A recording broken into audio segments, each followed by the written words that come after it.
10 محرم نا جمعے والے دن تھی، تو امام حسین کربلا میں باہر نکلے تو آپ نے فرمایا اتمام حجت کر دوں، کوئی یہ نہ سمجھے کہ مجھے تو پتہ ہی نہیں چلا، غلطی سے تیر لگ گیا امام حسین کو۔ آپ نے فرمایا مجھے بتاؤ تو صحیح مجھے کیوں شہید کر رہے ہو؟ کوئی نہ بتا سکا۔ تو امام حسین نے فرمایا مجھے کیا ضرورت تھی مدینہ چھوڑ کے، مسجد نبوی چھوڑ کے آتا، میں تو اس لیے آیا ہوں کہ جس کو تم نے حکمران بنایا وہ شرابی ہے۔ کون ہے؟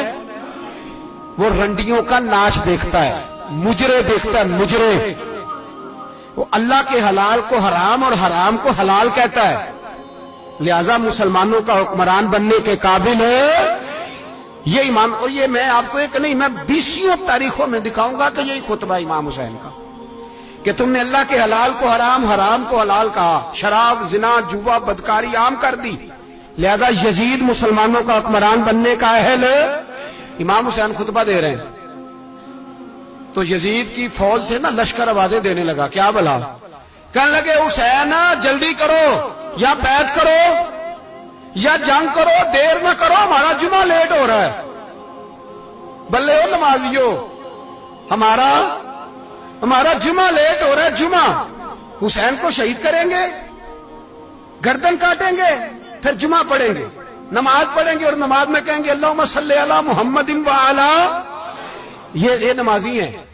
اہل بیت کی گردن پہ چھری چلائیں گے، پھر نماز پڑھیں گے اور کہیں گے اللہم صلی علی محمد وعلی، بلے ہو نمازیو۔ علامہ ہزاروی کہا کرتے تھے بلے ہو نمازیو۔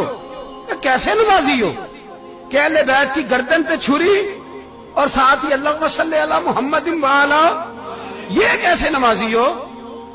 یہ آج پوری دنیا کا حکمران اللہ ماشاءاللہ اسی طرح کا نمازی ہے۔ وہ کہتا میری فوٹو دیکھی نہیں، میں نے عید پڑھی ہے مسجد میں، دیکھا نہیں فوٹو لگی ہوئی تھی، میں نے بھی عید پڑھی ہے، جمعہ پڑھا نہیں میں نے، میرا بھی ابا فوت ہو جائے تو جنازہ پڑھتا ہوں، مولوی مجھے مسلمان کیوں نہیں مانتا؟ میں نے کہا یزید کو کیوں نہیں امام حسین نے مسلمان مانا؟ وہ تو دمشق کی جامع مسجد کا خطیب تھا۔